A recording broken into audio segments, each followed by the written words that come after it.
itinago ng gobyerno ang investigasyon sa partisipasyon ng ating mga mamamayan. Ayaw nila maging transparent at sila lamang gusto makaalam ng investigasyon. Pangalawa, yung binuong independent Commission for Infrastructure, hindi naman talaga totoong independent dahil hindi nito sinunod yung kagustuhan ng mga mamamayan na biktima ng korupsyon na isang totoong independent na People's Tribunal, People's Commission. At ang ginawa ni Marcos ay siya na nag-appoint ng mga tao, siya rin ang nagbabudget ngayon. Hindi rin dinig yung panawagan na sana gawa ng batas sa pagkatayo ng isang investigating body. Kaya naka-cover o hindi agad kasali o exempted ka agad ang opisina ng Pangulo dahil siya ang nagbuo. Pangalawa, ito yung statement ni Asurin na parang katono na kay Duterte na sumunod na lang kayo, makinig na lang kayo, huwag na kayo magprotesta.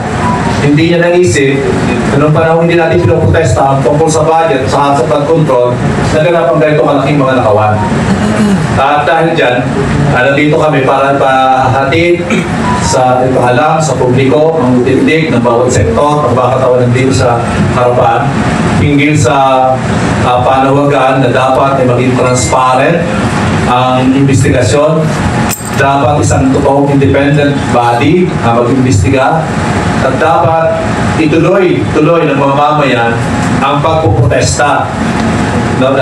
Pinatampok yan September 21 at tutuloy-tuloy at dapat talaga na patampukin pa, pasiglahin pa para i-pressure ang gobyerno na maganap yung panawagan ng taong bayan na dapat talaga makulong lahat ng kasangkot, ibalik yung yamang ninakaw, at pangatlo, higit sa lahat, tingin ko, dapat matigil na yung korupsyon sa Pilipinas. At yan ang dahilan kung bakit kami nandito ngayon para magpahayag ang bawat isa sa amin ng aming tindig sa nangyayaring manipulasyon o pagkatago ng investigasyon sa taong bayan. Maraming salamat po kay Tito Guzman ng Partido Lakas ng Masa, President. Ang susunod naman po na magsasalita ay ang Presidente po ng Bukulan ng Magagawang Pilipino, si Atty. Lucas Quirito. Magandang umaga sa lahat at sa media na nandito ngayon. Sa amin, klaro yung script na lumalabas. Scripted. Gumawa ng ICI para doon na lahat ipagkasya sa so-called Independent Commission on Infrastructure. Lahat doon na ipagkasya. Yung mga investigasyon sa Kongreso, itigil na, at yun na rin ang naging linya ng House of Representatives. Itigil na daw ng House of Representatives ang investigasyon nila in deference to the ICI. Siyempre, ganun na rin ang Senado, ang Senate Blue Ribbon Committee, itigil na rin nila ang kanilang investigasyon, issued lahat doon sa panga, doon sa ICI. So wala nang investigasyon sa Senate, wala na sa House of Representatives. Pagdating sa ICI, ano ang pinahayag? Wala daw, kahapon lang, wala daw public officials na natutukoy pa. Wala daw. So, pero meron silang sinasabi na maghahanda na sila ng napakadaming kaso. Dami! 15 to 20 cases. 15 to 20 cases out of sinasabi nila 421 suspected or anomalous flood control projects flagged down out of 8,000 flood control projects. 51 cases. At siyempre, kasabay na nun, para i-shoot lahat sa baka, doon sa ICI na yan, kasabay na yung panawagan ni Rodolfo Asurin, tumigil na kayo sa kakarali. Huwag na kayo mag-rally, kailangan ang accountability ay pinapanawagan, hindi sa rally, kundi sa institutional ayon sa kanya. Kailangan daw ng institutional action. So, isushoot nila sa lahat sa mga sa ICI, ang ICI, ililimitahan ng investigasyon, tapos pwede na sila ulit mag-reset. Mag-reset na ang ating corrupt at kawatan ng gobyerno meron na silang ilalaglag ng mga sacrificial lamb, tuloy ang ligaya. Bakit tuloy ang ligaya? Kasi in the meantime, na tayo ngayon nananawagan ng panagutin lahat, tigil na yung korupsyon. In the meantime, tuloy pa rin ang lahat ng mga sistema ng korupsyon. Kamakailan lamang, sabi na ni Congressman Chel Jokno, sinabi niya, ayaw natin ng korupsyon. Dito nanggagaling ang korupsyon sa House of Representatives, sa budget process. Gawin natin zero ang program funds. Sabay sabi ng mga kongresista, huwag naman. Diba? Ayaw talaga nila itigil ang korupsyon. So meron pa rin mga unprogram funds kung saan nila gagawing source yan ng ibang klase or parallel budget process para meron pa rin silang insertion. Gustong itigil ang korupsyon pero wala pa rin anti-dynasty law. Wala pa rin. So lahat ng mga sinasabing institutional processes, Rodolfo Asurin, they have failed us. Ito dapat ang institutional changes or action na kailangan natin. Institutional action mula sa House na yung 2026 national budget ay walang korupsyon. Ayaw ba rin ninyong tanggalin ang unprogrammed funds? Institutional action, gusto nyo? Dapat ang ating buong Kongreso magpasa na ng anti-dynasty law dahil ang pinakaugat niyan ay ang mga pamamayagpag ng dynasty kung saan sistema na ang korupsyon pero wala pa rin institutional action doon. So maliwanag na itong ICI design para hindi talaga alisin ang korupsyon, hindi talaga i-address ang roots ng korupsyon at hindi parusahan lahat, kundi magmumukhang parang cosmetic solution kung saan ipipresenta nila ang pagpapakulong at pagkakaso sa mga sacrificial lambs. Parang ito ay pick-up scandal 2.0 na tandaan nyo, iisa lang ang nakulong. Si Janet Lim Napoles lang ang nakulong. Parang ang korupsyon baga ay ginagawa lang ng mga private individuals na nangungurap ng mga public officials, bilang public officials walang nakukulong. So hindi yan ang kailangan natin sa panahon ngayon. Dapat magtuloy ang protesta. Dahil kung nagpatali tayo ng kamay sa mga sinasabi ni Rodolfo Asurin ng institutional action na wala namang institutional action, if at all we have failed institutions taken hostage by our dynasty, kung walang public pressure, walang protesta, walang direktang intervensyon sa taong bayan, mauhulog lang tayo sa mga malasarswela na pekeng mga address dito sa issue ng korupsyon. Tuloy at dapat manawagan na lawakan palalo imbis na limitahan ang direktang intervensyon ng taong bayan, dapat lawakan pa sa mismong proseso ng pag-iimbestiga. Hindi na tayo nagtitiwala dyan sa ICI na yan, appointed ni Marcos, na under sa control ni Marcos, tanda natin yan ay appointed at created ng executive department. Lahat ng findings niyan, lahat ng directions niyan ay galing kay Bongbong Marcos mismo. Siyempre, pagka ganyan, handicap na yan. Hindi yan tunay na independent. Ang mas importante dapat ngayong panawagan ay ang direktang intervensyon na mula sa rally, oo, pero kailangan pang iangat. Dapat magkaroon tayo ng People's Tribunal. Direktang intervensyon ng taong bayan doon mismo sa pagpapapanagot sa lahat. Hindi yung mga pekeng, mga solusyon ni Marcos na mga ICI na yan kung saan lahat tayo sinushoot sa panga. Yan lang po at maraming salamat. Maraming salamat, Atty. Luke. Ang susunod naman po natin makapagsalita ay si Milo Baswell, nagre-representa ng SPARC o mga kabataan. Magandang umaga po sa media, no? So, natutunda nila Leo D. at ni Luke yung mga issue natin with regard to transparency doon sa ICI at doon sa mga continuing investigations sa House of Representatives and Senate at yung failure nito para tuluyang mapanagot na investiga yung mga korapot sa gobyerno. Over the past few weeks, nakita natin yung mga kabataan, yung mga estudyante sa mga malalaking pamantasan, kolehiyo sa ating bansa, nag-walk out na sila. Sumama na sila sa malawak na kilusan ng pagpoprotesta kontra sa katiwalian sa loob ng ating gobyerno. Nakita natin, libo-libo ang lumabas mula sa PUP, sa UE, sa Ateneo, sa UP, mga once in a lifetime, I would say, na opportunity ng kabataan na sumama sa demokratikong kilusan tungo sa panlipunang pagbabago. Pero we've seen over the past couple of days din na nag-fearmonger na ang ating gobyerno kontra sa mga kilusan na ito. Nakita natin, naglabas ng directive ang DepEd Manila warning of outbreak of influenza within NCR. As well as nagsuspend naman sa Laguna si Governor Aragones dahil daw may banta ng lindol. Una sa lahat, hindi mo mape-predict ang lindol. Hindi naman ganun kataas yung scientific advancement natin. Pero look at the context of why these things are being called out.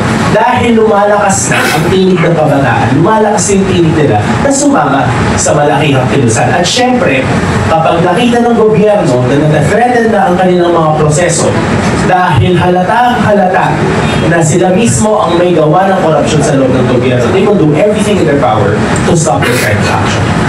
Naniniwala kami na dapat pa rin ipagpatuloy ng kabataan kasama ng malawak na hanay ng batayang sektor at ng manggagawa na ituloy yung laban kontra sa katiwalian. But we cannot allow that these kinds of actions are being prohibited simply because it is against the convenience of those who are currently in power. Yung kabataan po, hindi sila mangbang. Pinag-aaral sila ng mga magulang nila, ng mga mahal sa buhay nila. Libo-libong piso yung pinagbabayad sa tuition. Kaya hindi lang pwedeng sabihin na bawiin yun dahil lang ayaw nyo na mawala yung corruption na kayo mismo ang nakikinabang. Kaya kasama ang hanay ng kabataan sa panawagan ng ating buong kilusan dito sa Artikulo 11 na isulong na ang isang truly independent fact-finding body with regard to the investigation, isang People's Tribunal. Kung ano man ang ating pagtagrihan sa mga susunod na araw, ay palakasin natin ito. Kasi nakita natin, sa Arzuela nga ang ginagawang investigasyon. Yung mga panawagan for snap election, hindi yung tunay na accountability dahil hahayaan lang nilang mapalaya ulit yung pare-parehong politiko. Hindi naman kinuha yung yaman nila. Gusto say, hindi na sila mananalo ulit sa election ngayon, di ba? So what we are calling for here is true people-centered governance. Hindi lang siya investigasyon ng pare-parehong tao kasi maghahanap lang sila ng scapegoat para tuloy-tuloy hayahay lang yung buhay nila habang naghihirap, nababaha, namamatay yung taong bayan. Yung kabataan, alam na yan. Kaya lalabas at lalabas kami sa mga darating na Biyernes, sa mga darating na kilusang masa, sa buong bansa, and syempre all the way to November 30 kung saan makikisa tayo sa malawak na kilusan.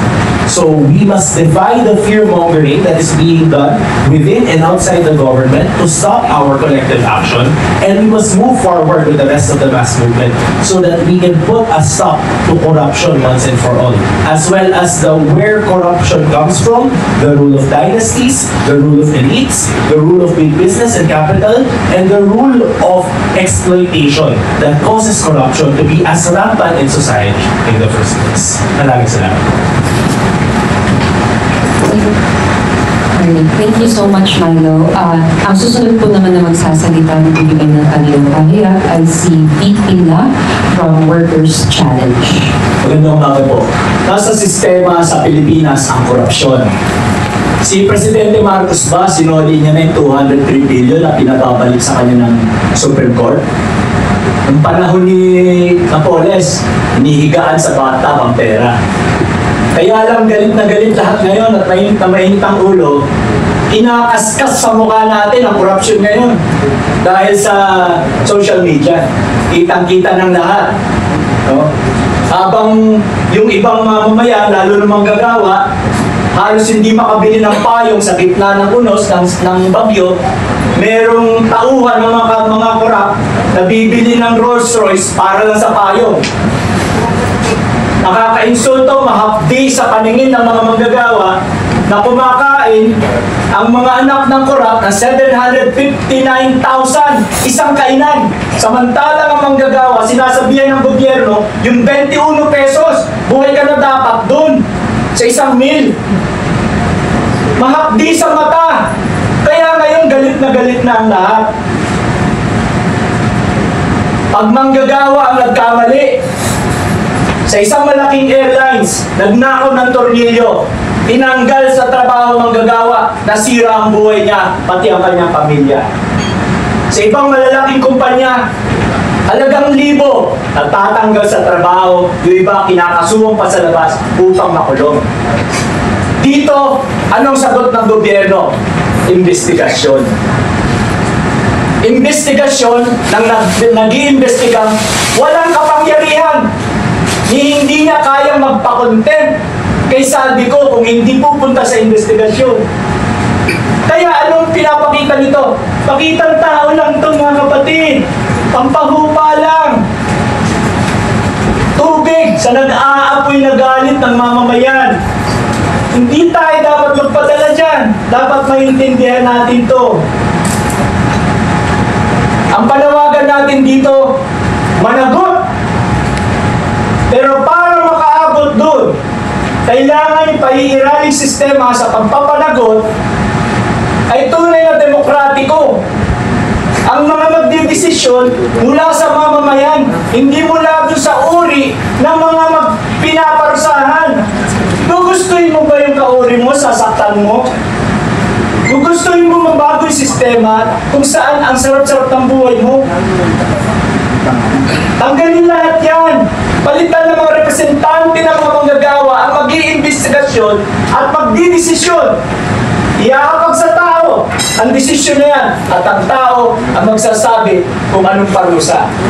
Kaya sa hanin ng mga manggagawa, lalo na sa hanin ng Workers' Challenge, wala kaming tiwala dyan sa mga pinapatawag na mga investigasyon na yan. O dadalhin mo sa Kongreso tapos magkaaway-away sila kunwari para walang mangyari. Wala sila pananagutan. Tapos anong gagawin dyan? Tingnan nyo, abangan nyo ito, mangyayari ito. May pananagutin, hindi na makakatakbo. Pero pwede mag-appeal. Ang gaya ni Marcos. Yan mo, hanggang ngayon hindi siya nagbabayad ng 203 billion na pinababayad sa kanya. Kaka-appeal eh. O ngayon may mananagot. Kagaya ni Romualdez, kagaya ni Nico. Yung bilyon-bilyon nilang ninakaw, itataya nila. Kung sino ang popular sa dating na eleksyon, mananalo yun, ipapardon sila. Tapos, nakita na natin yan eh. Ba naman?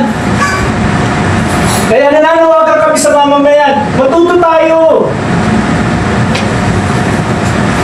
Daanin natin sa ating sariling lakas sapagkat ang katubusan ng mga manggagawa at mamamayan sa kinasasadlakan niya ngayong kahirapan at pagkalunod sa korupsyon ay nasa kanyang mismong mga kamay. Salamat po. Maraming salamat, Pete. Ang susunod naman po ay si Tita Flora Santos ng AYAM. Hello. Magandang umaga sa lahat ng dirito mula sa Igusan ng Kababaihan at ang mga informal sector. Pag sinabi ko informal sector, yung mga nakatirang sa komunidad na mahihirap, nandun, gaya ng Payatas, Smoky Mountain, at iba pang maraming komunidad sa ating bansa, hindi lang dito sa kalunsuran, kundi sa Tanay sa nagaganap sa ating bansa ngayon. Galit na ang ating mga mahihirap. Sobra na ang kagutuman ng bansa. Tapos itong ginawa, itong mga kurap, magnanakaw sa pondo ng bayan na hindi naman sa kanila, pagod, pawis ng mga manggagawa at ng mga mamamayan. Ang kakapal talaga ng mukha. Hindi na namin kaya, mga kababaihan, ang pinapasan-pasan namin kahirapan.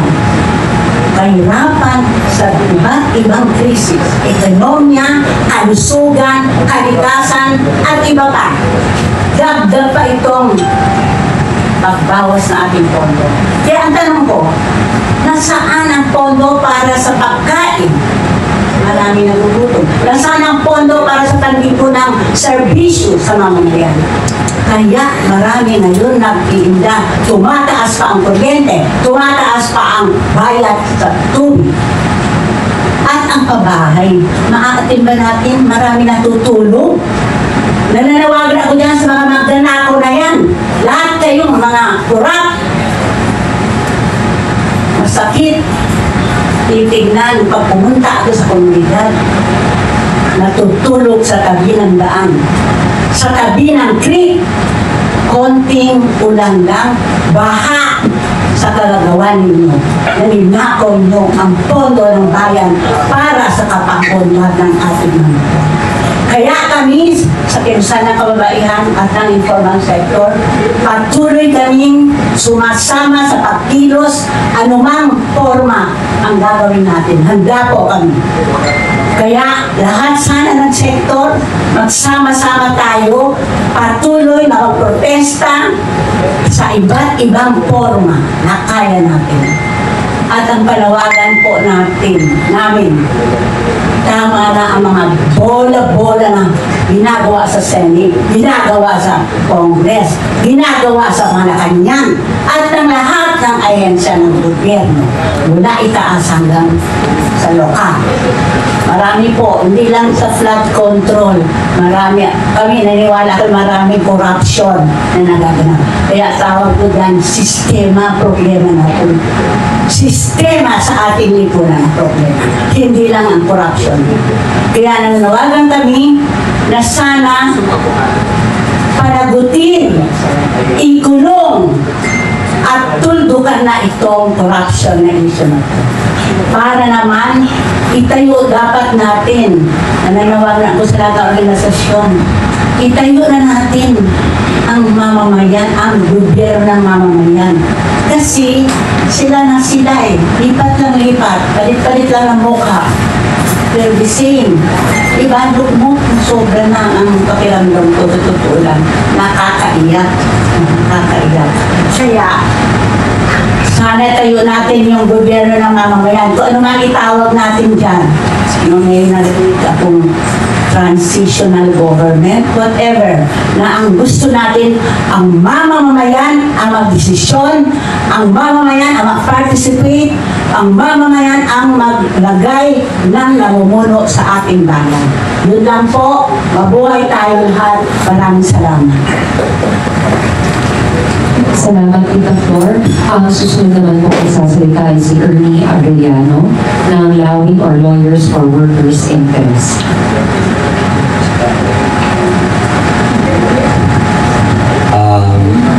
Magandang umaga po sa ating lahat. Kami po sa National Confederation of Labor ay naniniwala na ang kasalukuyang ginagawang mga investigasyon, ito ay sarswela lamang. Walang patutunguhan kaya itong ginagawa nilang kasalukuyang mga investigasyon kuno.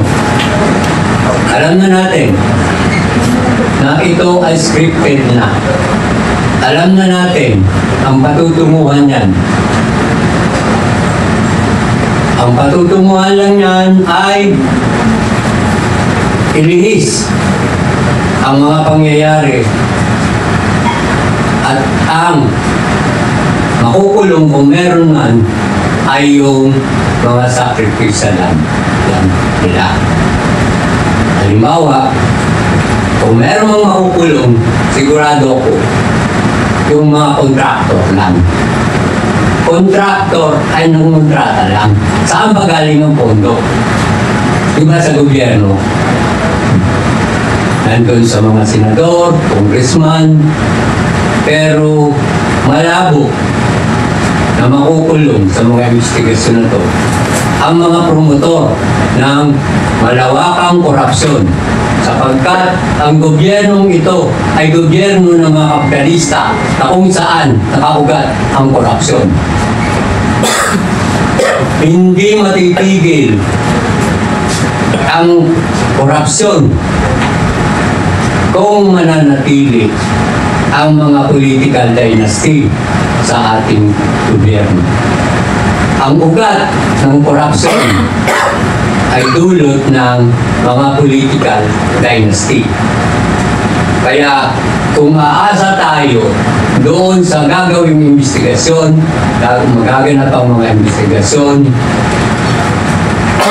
wala tayong maaasahang pagbabago, wala tayong maaasahang matitigil ang korupsyon sa kasalukuyang gobyerno. Kaya tama si Tita Flora na ang dapat nang gawin natin ngayon ay itayo ang gobyerno ng mamamayan. Tanging ang gobyerno lamang ng mamamayan, ng mga manggagawa, ang puputol sa kasalukuyang nagaganap ng mga korupsyon. Pero hanggat ang mga political dynasty ay nakaupo sa ating lipunan, mananatili ang korupsyon dahil ito'y nakaugat mismo habang ang lipunang kapitalismo ay mananatili ang korupsyon. Maraming salamat po. Maraming salamat po. Ang susunod naman po magbibigay ng kanilang pahayag ay si Kulit Suliman ng Bunyog Party. Continue. Maraming salamat. Mula po sa hanay ng Bunyog, talagang grabe po yung nangyayari sa ating bansa, no? Una, may mensahe po ang Bunyog sa ICI, no? Ang ICI, paano nyo naman iimbestigahan ang mga ghost at palpak na flood control project? Kung ang nag-iimbestiga ay isang ghost investigator. So kung kayo nakakita ng ganyan, ghost project, iniimbestigahan ng ghost investigator. Parang hindi pa rin kayo natatakot sa bayan, ano? Ang ICI na ang iniimbestigahan po dito ay 100,000 flood control project.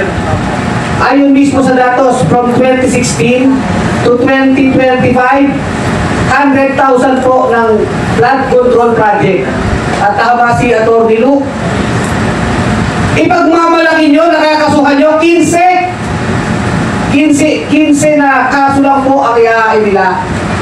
At hanggang ngayon, ICI, wala pa kayong pinapangalanan. Nandyan ang mga testimonya ng mga kontraktor sa Senado, sa Kongreso. Nandyan ang pagkadami-daming dokumento. Meron pa tayong no? Sumbong sa Pangulo.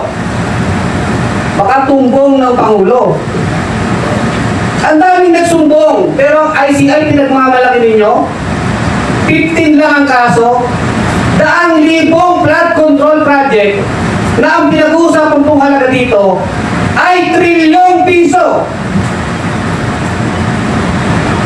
Hindi nga nila magawa na gawing publiko o transparent ang investigasyon. O nung isang araw, may binulgar ang isang kolumnista. Hindi naman natin alam to kung marites o hindi. Nagwala si Mark Villar. Aba, ba't hindi? Ha? Kayo yung nagkurakot, si Mark Villar pa yung nagwala. Diba? Yan po ang nakakalungkot at nakakatawa dito sa ICI. Kaya talagang nag-iisip ang tao na mukhang wala yata tayong magiging tiwala dito dahil mukhang hindi naman investigasyon ito. Mukhang ito ay yung tinatawag na selective justice, kung saan ay papanagutin lang yung iilan na kalaban sa politika o yung sinasabi nga nila Calyodi, dilis. Ang papanagutin lang dito para mahupa ang galit ng taong bayan, mga kontraktor. Malamang si Saldico. Pero yung talagang mga politiko, mga bossing, mga mastermind ng korupsyon, hindi lang sa flood control. Mukhang majijinggoy na naman tayo. Madedenggoy na naman tayo. Mae-enrile. Mabubudots na naman tayo. Parang Janet Napoles lang po, alalahanin natin. Para naman po sa mga senador, ito naman po ang mensahe ng Bunyog at ng hanay na ito. Sa Senado po, nakita natin, nagtuturaan, nagtatakipan, nagkakampi-kampihan. Yung paksyon ni Lacson at ni Soto, laban sa paksyon ng mga Duterte senators, nila Marcoleta at nila Escudero.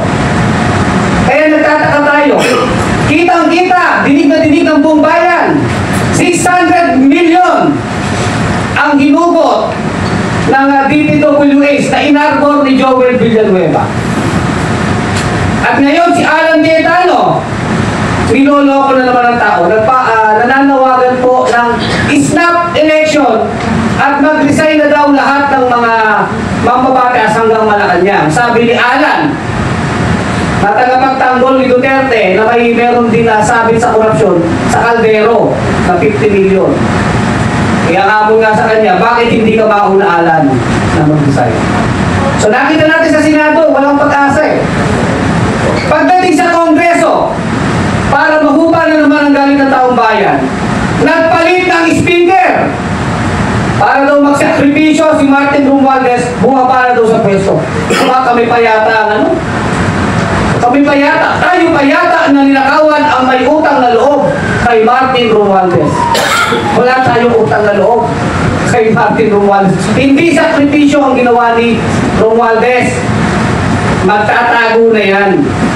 Dahil hindi po tayo naniniwala na ang lahat ng mga kurakot at pagdanakaw ng mga congressman ay hindi alam ni Speaker Martin Romualdez. Hindi po totoo yan. Sa klase ng gobyerno ng Pilipinas, sa totoo lang po, nakakalungkot. Mula presidente hanggang barangay wag naman barangay tanod, barangay captain, sangkot sa korupsyon. Except siguro sa mga ilang matatapat, pero bihirang-bihira po yan. So nagtatagipan. At itong mga congressman, nasa na si Saldico? Nasa na si Martin Romualdez? Nasa na yung mga party list congressman? Kasi sinasabi mga contractor pa, mga congressman, sila Lani Mercado, nasa ano yan? Wala po tayong makita. At ang napakasakit nito, may isang topaking congressman na nagpapanggap na gusto daw niya ng pagbabago. Ang tinago niyang congressman Miao ng Pilipinas, si Kiko Barsada. Ang dami na naman nilolokong mga Pilipino. Isang politiko na nagpaparally dyan sa Forbes Park, sinasabi niya gusto ng pagbabago, pero kitang-kita, ito ay ahente ng mga Duterte. Kaya ang nangyayari, may mga rally papunta sa partisan politics, pero tayo po hindi interesado sa eleksyon sa 2028 dahil ang issue ngayon ay ngayon. Ang gusto po ng mamamayan dito, panagutin lahat, hindi magtakipan. Pero sa nakikita po natin nangyari sa Senado, sa Kongreso, sa ICI, mukhang walang pag-asa. Kaya ito po yung dahilan at sigaw ng aming hanay. Wala tayong nakikita pag-asa sa mga tao ito. So, yan po. Kaya nananawagan po sa Palitang Bunyog. Una, nananawagan kami. Tanggalin ang unprogrammed funds. 250 billion. Talagang hindi pa rin natatakot itong mga congressman, sabi natin mga senador, ang kapal pa rin ang mukha. Diyan humuhugot ng nanakawin sa unprogrammed funds. And yet, sa 2026, meron po tayo 250 unprogrammed funds. Ang equals po niyan, yan po ang nanakawin. Didiskartehan para nakawin. Kasabwat siyempre, ang mga line agency, siyempre ang DBM. Kasabwat din ang DBM yan. So, ang kapal ng mga mukha nila, no?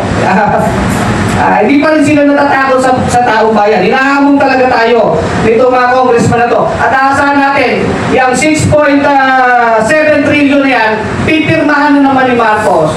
At pagka nagkanakawan na naman, maangan na naman. Sabihin niya, hindi niya alam. Pero hindi po eh. Si Marcos ang pumipirma ng budget. Kagaya din ni Duterte na pinirmahan yung budget. Kaya wala dapat nagmamalinis dito.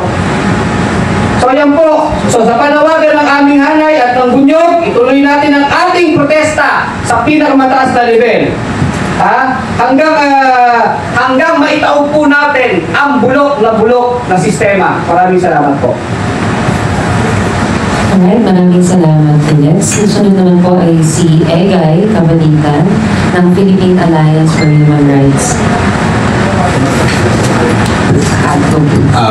Lumabas po sa balita nito lamang nakalang araw, isang di umano whistleblower na isang former senior legal researcher hinggil po sa anomalya o sa pinaiimbestigahan niya sa National Irrigation Authority sa Northern Mindanao. Noong October 10 po ay ipinatay. Ito po ay inuugnay sa kanyang panawagan sa NIA Central Office para imbestigahan yung 75 million na di umano nga ay may anomalya. Ang Philippine Alliance of Human Rights Advocates po ay kasama sa mas papaigting na panawagan na ang mamamayan, ang lumalawak na galit ng mamamayan ay dapat mas ulikting pa sa paninindigan. Hindi lamang laban sa korupsyon na lumantad sa ating bayan.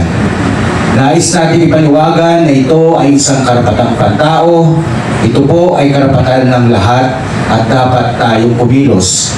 Lalong-lalo na sa para bang obvious na pagpapaligoy-ligoy, around the bush, ika nga, sa anumang mga nagaganap ngayong pinapangako na investigasyon na nagaganap hinggil dito. Bagamat mas lalo pa natin dapat ipagpatuloy, ipagsigawan, dahil obligasyon ng pamahalaan na sila ay magkaroon ng isang tunay, independente, malinaw na investigasyon na hahantong sa resolusyon. Napipilitan po tayo ngayon na manawagan sa mamamayan na ibalik na, panahon na, bawiin po natin ang kapangyarihan na sa mamamayan mismo nagmumula. Kung hindi na po tayo nagtitiwala, nagdududa na tayo sa paligoy-ligoy na nangyayari ngayon, hindi po tayo dapat tumigil at hindi po tayo dapat magsawa. May tinatanaw po na kinabukasan. Suportado po ng ating karapatang pantao mula sa international hanggang sa ating konstitusyon na ang tunay na kapangyarihan sa anumang gobyerno katulad ng nasa Pilipinas ay nasa kamay po ng kanyang mamamayan. Hindi na po dapat natin kalimutan ang kasaysayang itinuro ng maraming kwento sa history ng ating bansa. Ang lahat po ng nagtagumpay na pagkilos ng mamamayan o ang lahat ng tagumpay sa history ng ating bayan, palaging nandoon at nasa unahan ang maraming mga mamamayan na nais ng pagbabago. Mula po sa Philippine Alliance of Human Rights Advocates, sa diwa po ng pagkakaisa, nakikisa po ang lahat ng mga tagapagtanggol ng karapatang pantao mula sa iba't ibang sektor, kabataan, manggagawa, kababaihan, simbahan, maging sa mga media at civil society. Ang panawagan po natin, hindi po tayo dapat manahimik, huwag tayong magpatakot, hindi po tayo dapat sumuko at tuloy po ang laban. Dapat po nating isakamay ang nangyayaring problema kung gusto natin itong masolusyonan. Maraming salamat po mula sa PARA. Maraming salamat po, Egay. Susunod naman po ay si Chris Bautista ng Kamag Team.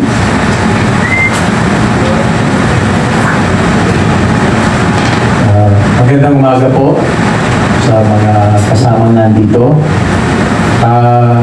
Kami po mula sa mga manggagawa sa pampublikong sektor ay nagtitiisa sa panawagan ng ating mga mamamayan, lalo ng mga leader, manggagawa na nandito, na magsama-samang lahat para ayusin ang sistema ng pamahalaan, isabuhay ng mabuti ang maayos na pamamahala. Kami na mga manggagawa sa pampublikong sektor ay may limitadong karapatan. Subalit, sa maliit na kontribusyon namin, ay patuloy kami nakikipaglaban sa korupsyon at sa lahat ng mga hindi maayos na gawain sa loob ng pamahalaan. Nakakalula, ilang linggo ng pinag-uusapan, milyon, bilyon, trilyon. Kaya sa matagal ng panahon, tama po yung sinabi ng aking mga kasamang nandito, niloloko tayo ng mga matataas na tao na sa ating gobyerno. Tuwing sinasabi nila kailangan magtaas ng buwis, kailangan ayusin ang mga ganitong bagay, pinakikita nilang naghihirap po yung ating bayan. Pero kaming mga manggagawa na nasa loob ng pamahalaan ay naniniwalang mayaman ang ating bayan. Hindi lang inaayos mula sa legislative, executive, at maging sa judiciary ang kanilang mga gawain. Hindi sila tapat sa sinumpaang tungkulin na sinasabi, pangalagaan ang ating bayan, susuportahan ang kanyang mamamayan. Ika nga, public office is a public trust. Kaming mga nasa pampublikong sektor ay kaalyansa ang mga manggagawa sa pampribadong sektor. Nasabi ng lahat ng mga kasama ko dito ang lahat ng mga panukala na dapat suportahan ng lahat.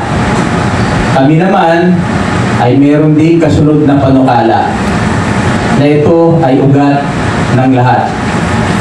Yung mga taong ating inihahalal sa pamahalaan ang siyang nagdadala ng hindi maayos na sistema dahil sa dinastiya. Paulit-ulit, habang sila yung nandun, ganun pa rin ang sistema. At kung meron mang nakakalusot, gagawa rin ang kanilang sariling dinastiya. Dahil ito'y panawagan ng mga manggagawa, alam natin ang problema. At dati na rin ito nating ipinapanawagan. Ayusin, maghanap ng tama at mga bagong leader na mamumuno para sa atin. Taong may kredibilidad, hindi galing sa dinastiya, may maayos na foresight, dahil alam po natin, ang eleksyon lang ang tinatawag na great equalizer. Ang boto ng mayaman at ang boto ng mahirap ay parehong iisa. Kung kailangan ng pagbabago, ipakita natin, ilagay natin ang mga maayos na tao sa pamahalaan mula presidente at hanggang barangay captain, sabi ng aking kasama. At sa palagay ko, kung magagawa natin ito sama-sama bilang mga mamamayan, malaking pagbabago ang mangyayari sa ating bayan. Salamat po. Alright, maraming salamat po. Susunod naman po si Jonal Bukan ng Sosyalista. Isang magandang umaga po sa ating lahat. Ang usapin po ng contract ng corruption na ito ay malinaw na sakit na ito ng gobyerno ito.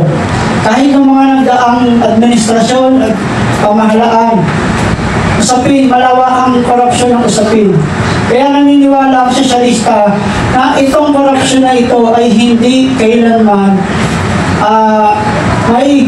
mawawala kung ang gobyerno natin sa kasalukuyan ay pansariling interes lang ang kanyang inaatupag. Malinaw na yung ginaganap ng mga komite hearing ay hindi para panagutin ang lahat ng sangkot, para pagtakpan lang nila kung sino man yung nasa pamumuno nito. Kaya malinaw mga kasama na hindi tayo paulit-ulit lang magaganap ang mangyayari kung hindi tayo magkakaisa para kumilos. Ang korupsyon na ito ay sakit na ng gobyerno ito. Kaya ang tanging tugon ng sosyalista, dapat itayo na natin ang gobyerno ng manggagawa dahil yun lang nakikita natin pamamaraan para ang gobyerno ito ay mapalitan ng tunay na magsisilbi sa interes ng mga manggagawa. Yun lamang po isang magandang umaga. Maraming salamat po. May dadagdag pa po ba si Sir Victorine Marte ng National Confederation Paper? Okay na po. Okay. Susunod naman pong parte o bahagi nitong